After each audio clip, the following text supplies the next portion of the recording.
Hey everyone, welcome back to Capital Connection. I'm Conan Smith. I'm the president and CEO of the Michigan Environmental Council. Very proud to have as our guest today, Congresswoman Debbie Dingell, my member of Congress representing us in Washington, D.C.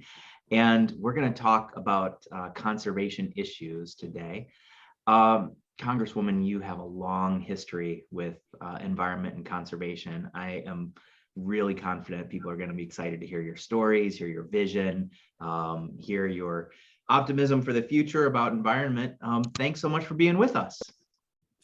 Conan, thank you. It's really great to be with everybody and talk about subjects that really matter a lot to me. You have been an activist in Metro Detroit, I mean, my whole life, I think. I remember reading at one point, I think it was Crane's that did a research of the most connected people in Southeast Michigan, and you were at the top of the list. You've served on boards for nonprofits. You've served as a Wayne State governor. You've been in corporate America. You have had every kind of experience in civic life in Metro Detroit.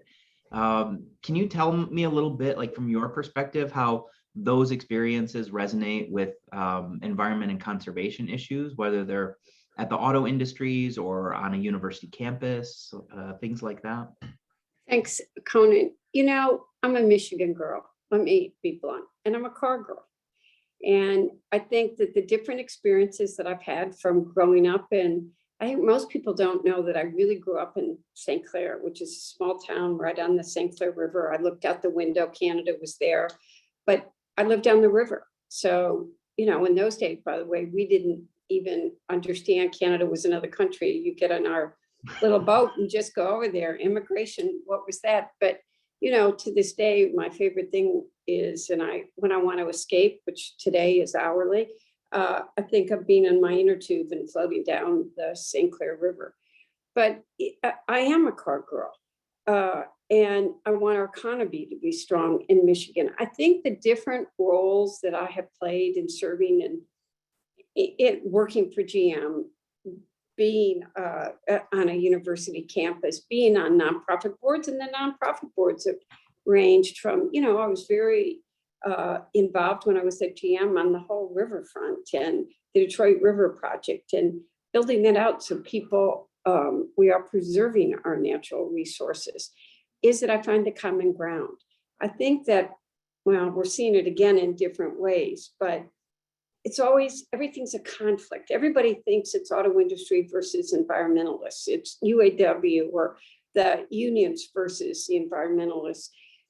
We've made really significant progress in the last year as we've brought people together with different perspectives, different viewpoints, different life experiences, and found the common ground where we really work together, roll up our sleeves, and address the issues that we have mutual concern about. We were just with the Nature Conservancy, the Herb Foundation, and others this morning hosting a event with DTE and the Nature Conservancy, talking about their collaborative work to combat climate change. It's, I think you're right. There's a lot of opportunity if we choose to find the common ground rather than the points of difference. You know, I'm gonna give you the most recent example. Is obviously a lot of history on the auto industry, but when the Green New Deal came out, labor wasn't at the table. And a lot of people that I represent are really scared. They care about the climate, they care about climate change, but they weren't at the table. So I took a lot of grief for a year or two, learned how to build a tough skin, but I'm not afraid to stand up for what I believe is right. But I made a commitment to the young people on the campus of the University of Michigan, other people that were involved. I talked to all of the environmentalist community, and they knew that I was right and said, I'm going to bring a table together. I'm going to, and the labor, the workers, and the environmentalists, and we're going to talk about autos and how we work together to get where we need to go so that the environmentalists will understand that people are worried about their job and the economy. And the same workers care about. They lived through the floods of last year, just like everybody else. And I brought together more than a year ago now, a table that had the head of every major environmental group. So the NRDC, the LCB, Sierra Club, I mean, it was 14, 15 groups, and it was the presidents. It was Gene Karpinski, Fred Krupp. Some of the presidents are different a year later, but everybody got together with the unions. And it, at the presidential level, last year it was Roy Gamble, Ray Curry's there now, Ray's very hands-on, and a number of the unions.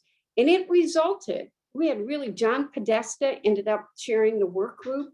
We had regular ongoing meetings, but, and I'm not going to tell you there weren't some tense moments. There wasn't even a little drama sometimes.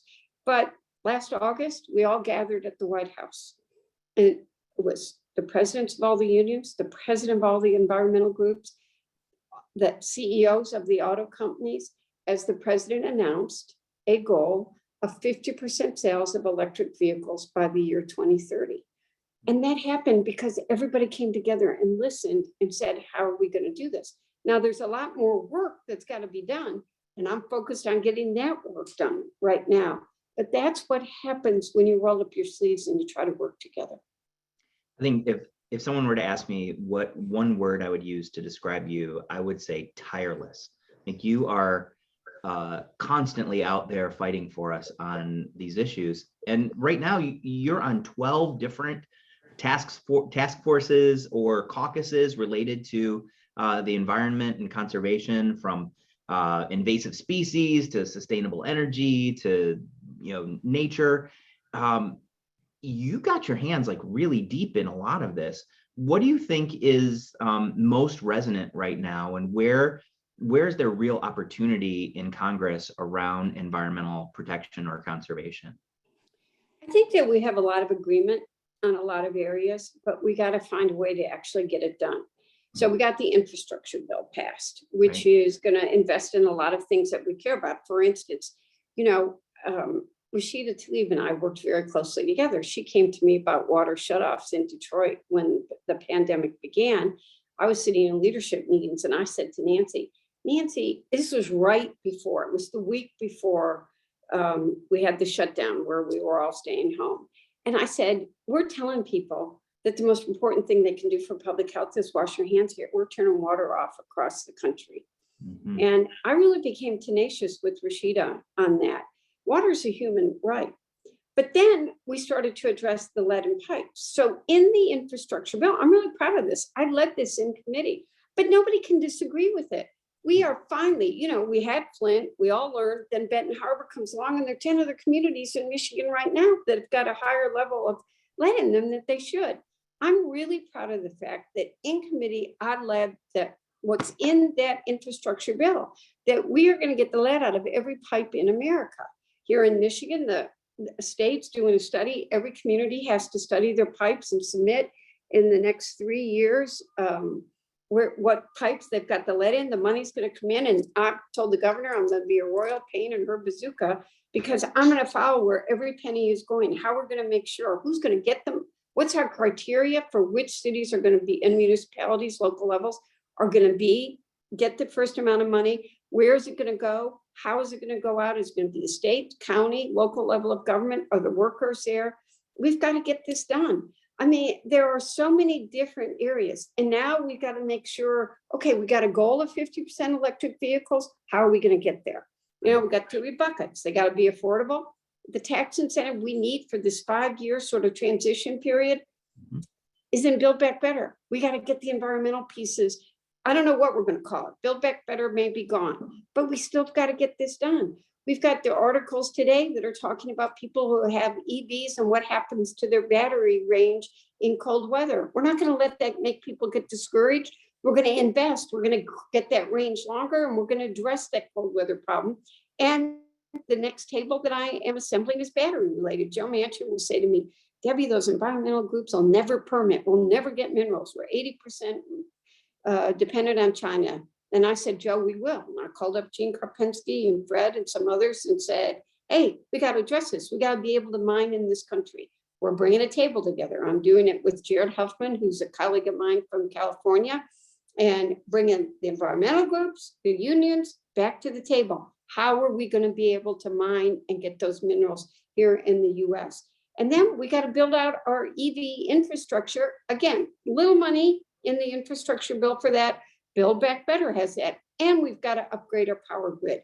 And as we're looking at what's happening with Russia invading Ukraine, and our dependency on Russian oil becomes more important, not less. We all gonna have to have real blunt talks about how the price of gasoline is going up and how we're gonna address that short-term, midterm, and long-term.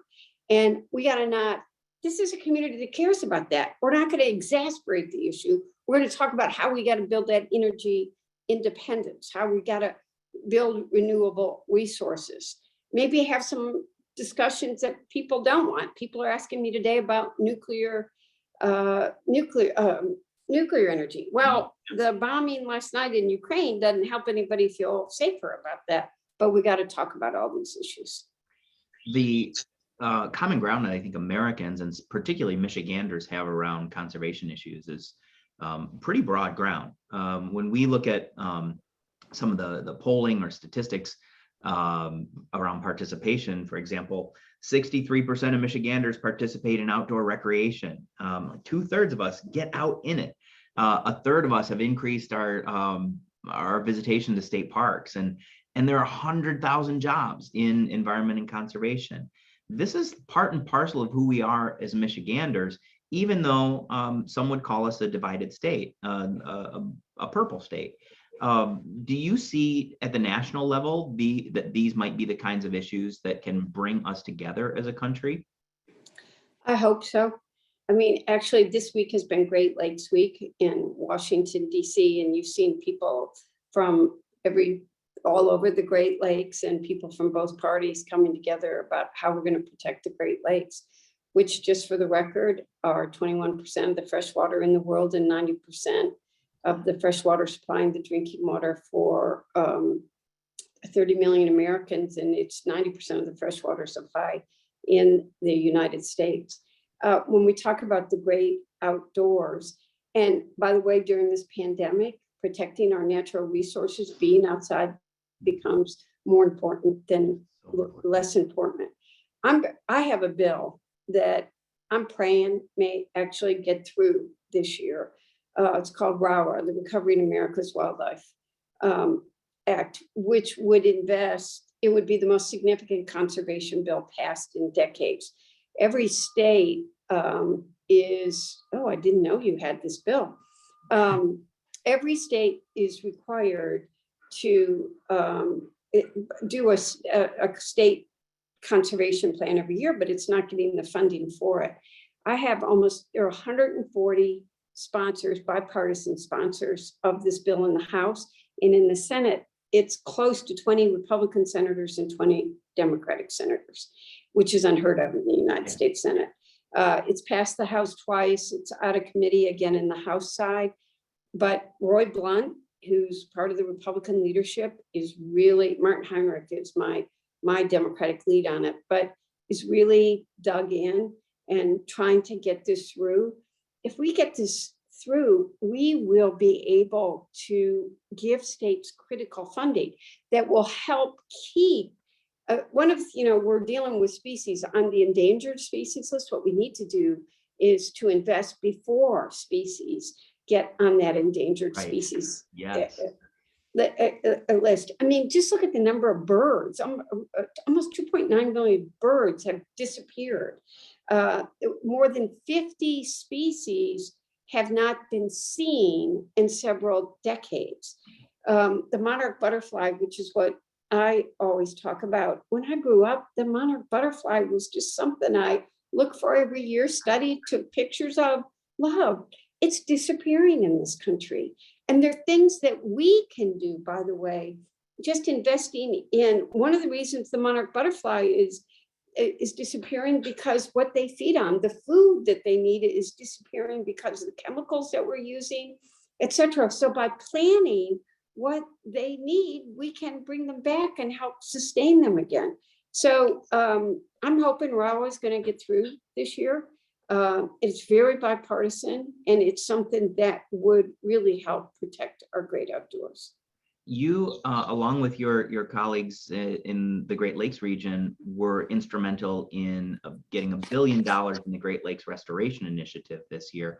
Are there lessons learned from that debate that can be applied to these other advocacy opportunities, like how we talk across the aisle to get that scale of investment in protecting natural resources? So I think the way that we do this, Conan, is talking about what it means to people in their everyday lives. That's what I try to do. The bills that you've put up here are actually the Forage Fish Conservation Act I've done with Brian Mast, who's a very conservative Republican. I've also worked on that with Don Young, who was one of John's great friends from the state of Alaska. They were hunting together in the 60s.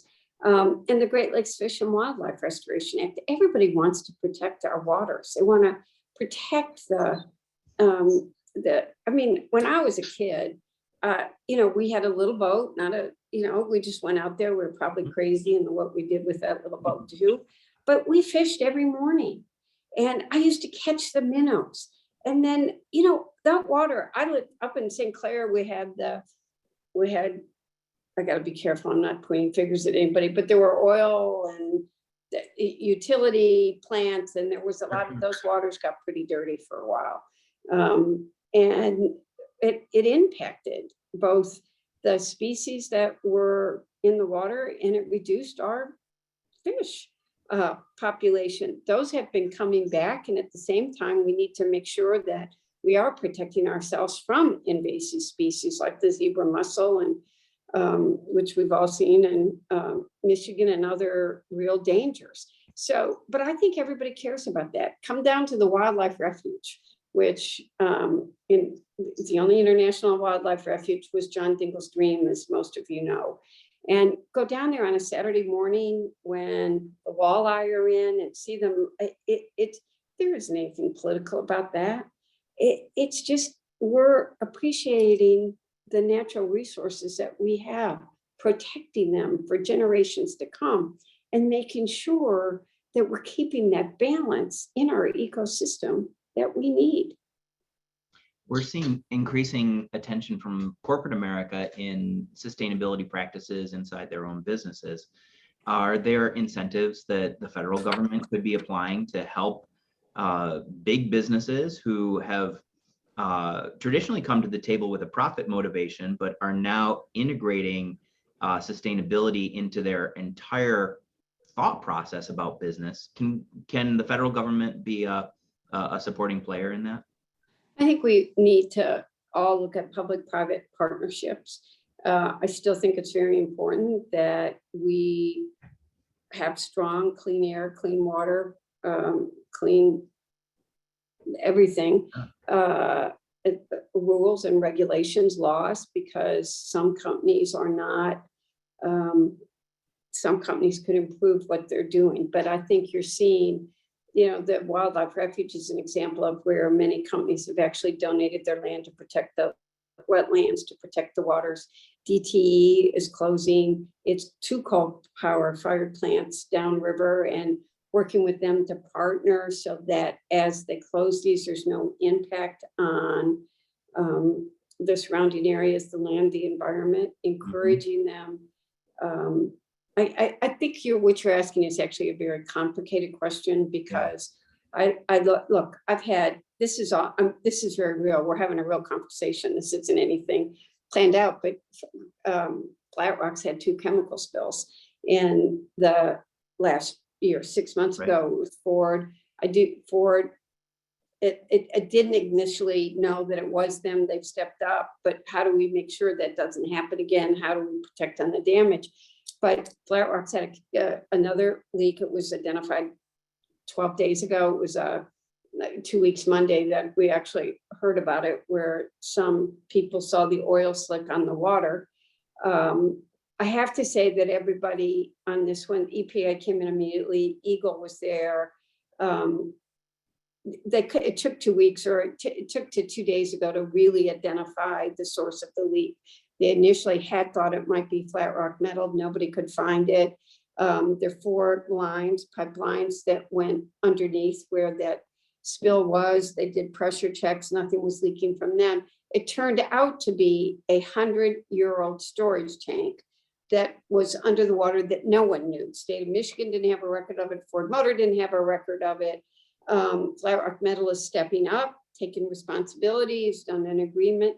But I think that kind of responsible stewardship is very important in terms of when you're in a community, making sure you are not contributing to polluting the land, the air, or the earth. And then how do you protect where you are, the wetlands, the water, all of those natural resources that we have. I think corporations have a very important role to play in many ways. The former CEO at Patagonia said once that if you are in business, you are going to pollute. It is a part of the process of creating a product. The question is not if you're going to, it's how are you going to respond to that inevitability? And it's great to see more and more companies stepping up. At the Environmental Council, one of the things that we're most interested in is making sure that businesses have some kind of financial assurance behind them when they're working with chemicals that could be dangerous, or we don't want to slow the pace of innovation, but we don't also want to jeopardize our lakes and streams and rivers. It is a complicated question because there's a real tension there and constant trade-offs. It's very kind, I pay a lot of attention to this, probably more than a lot of people do, just because of the area that I live in. We have, the water that is in my district is something, those Great Lakes, the Detroit River, I grew up on it. I didn't appreciate as a kid what I had when I grew up on that St. Clair River and looked out at that water every day. And, I think about how all the things I did, from swimming, fishing, boating, to ice skating in the winter. And we got to protect it. But downrivers, we've had, because the water was there, a lot of companies located there. As we had the Industrial Revolution, we've got 2 Superfund sites downriver. It took 30, 40 years after McLeod Steel closed, it was an empty plant. And it had chemicals that were seeping into the water. It polluted, just the vision of it polluted the area. Well, we all work together. This is another example of everybody coming together. The community, the companies, the state, the federal government. Took a while, again, wasn't without some pain, but it's down. The plant is down. We're opening up the water. We still have to ensure that we are cleaning up the site. The Superfund site is still there, and down river, there's more. We have a dioxin plume, as you well know, Conan, in the Washtenaw area that has 4 communities and the county involved, and it's had court judgments, and everybody's ended up fighting about it, and it's spreading. I mean, that's the reality. We finally got everybody to come together, be on the same page. The state agreed to last year. It's applied to be on the national priority list. What we want to do is clean up these sites, protect the communities. You got to have a tax base to be able to afford to create these into living sustainable, very important natural resources that we have to protect. It's complicated, but instead of everybody fighting, which quite frankly happens too often, and that fighting ends up in decades of not getting anything done, we've seen some really strong examples in the last decade of people finding the common ground and work actually being done to clean up many areas that need to be, and preserving, protecting, restoring our lands, our water, our air for future generations. In 2020, the environmental and conservation community came together along with some major business support to advance Proposal 1, which amended the Natural Resources Trust Fund here to allow more development funds to be used, more of the trust fund to be used for what are called development activities. I have this hope that we will see investments in the restoration of urban areas more frequently now because of the availability of those funds. Going to just what you're saying, we know when there's a dirty place, like if we can get it cleaned up and if we can restore the natural ecology there, it doesn't just take care of the existing pollution, it creates a future for the residents in that area that is fundamentally different than their past. And we need more of that kind of activity, more of that kind of leadership. One of the things that I'll never forget was one of the most memorable, I don't know what that I did was, everybody thinks I know everything about John Dingell's life. I knew that he was the author of the Clean Water Act, but I did not know until we celebrated the 50th anniversary of it a couple of years ago that the Rouge River had actually caught on fire. And that the reason that John Dingell authored the Clean Water Act in the 60s, I didn't know him then. I was because of the Rouge River. And Rashida Tlaib and I kayaked the Rouge River on the 50th anniversary of the Clean Water Act and the river being on fire. And it was a scene, helicopters were waiting for one of us to drown any second up above. But it was the most incredible, the serenity that I felt as you were going. First of all, the water's cleaned up. I mean, the Rouge River is so different than it was even 20 years ago or 30 years ago. And that was a partnership again of everybody coming together to do it. But to see Ford Motor Company, the Rouge, up on the side, but then to see the herons, Rashida got the best picture of a painted turtle. To see the flowers and to see how our species have been restored, and to see the recovery of that water while industry is still there. It was just really one of the most incredible kayak journeys I've taken. And I wish that everybody could have that opportunity to do it. We are just at 12 o'clock, and that is the perfect note to end on.